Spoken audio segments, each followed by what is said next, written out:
धन्यवाद। आउ ये पुष्टि काना पुष्टि तो होचे खाद्य आम प्रतिदिन खाद्य खाऊ भात डाली तरकारी और माने अंडा माछ मांस तो ये सब का रही विभिन्न प्रकार उपादान रही तो ये उपादान के नहीं करी हमर खाद्य सार अच्छे विभिन्न प्रकार खाद्य सार जेंटा कि पुष्टि सार स्नेह सार श्वेत सार तापरे विटामिन बा जीव सार धातु सार जल तो विभिन्न प्रकार जेन गठन करा दिए तो आम पुष्टि सार गाना पुष्टि सार जेन खाऊ कारण पुष्टि सार सब प्रकार डाली जातीय के नहीं करी आम पुष्टि सार दीचे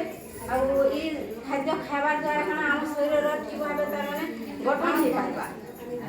आउ श्वेत सार जातीय जेनटा तार माने हमर पाटी के मीठा लागसी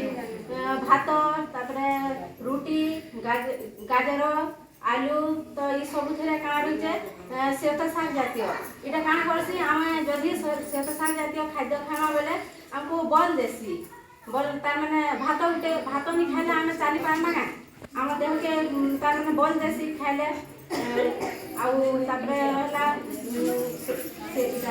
श्वेत सार गला पुष्टि सार स्नेह सार सब प्रकार जेन तार माने तैल जातीय अच्छे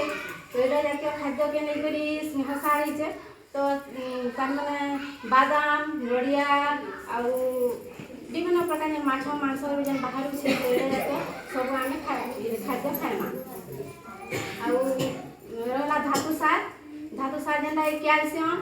लौह तापरे आयोडीन युक्त ये सब खाद्य खाइमा कैल्शियम खाद्य जदि खाइमा बेले काଣା हेसी हमर शरीर तार माने दांत के तार माने गठन रे सहायता करसी हाड़ के सहायता करसी आउ लौह जातीय खाद्य जदि खाइमा बेले हिमोग्लोबिन जेनटा कि तार माने हमर रक्त तैयारी बारे सहायता करसी आउ रहला आयोडीन युक्त लुण खाइबा बोली कि आमे कहसु दिनी तो समस्ते आमे तो लोग से ऑटोमेटिक आमे समस्ते खाऊ सब खाद्य आयोडीन युक्त लुण आउ रहला तार माने विटामिन रो अन्य नाम होते जीवसार तो ये जीवसार काना विटामिन तार माने जेते भी सबुज जिनस अच्छे सबुथे रही विटामिन तो आम निहाती सबुज जिनस जेते भी देखु समस्ते आम से खाइमा तो ये सब पुष्टिकर खाद्य रही आउ रहा जल जेनटा कि जल तार माने 70 ରୁ 90 भाग आम शरीर रे रही तो से लगे आम जल उपरे विशेष ध्यान देमा जेहेतु जल तार माने अधिका निष्कासन हो आम शरीर